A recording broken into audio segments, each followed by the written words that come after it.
colour છે ઈ pink આ ઈ કેવો છે હા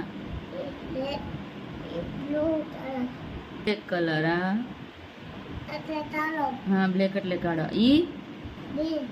કેવો ગ્રીન હા લીલો હા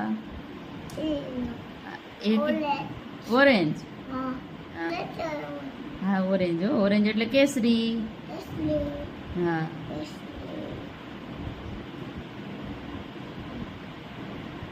હા સરસ હવે છે ઈ કેવો છે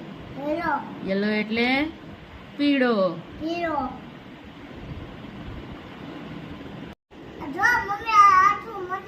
એ મસ્તી નું બધા ફિટ કરી દીધા વાહ મારો દીકરો વાહ બધા કલર આવડી ગયા ને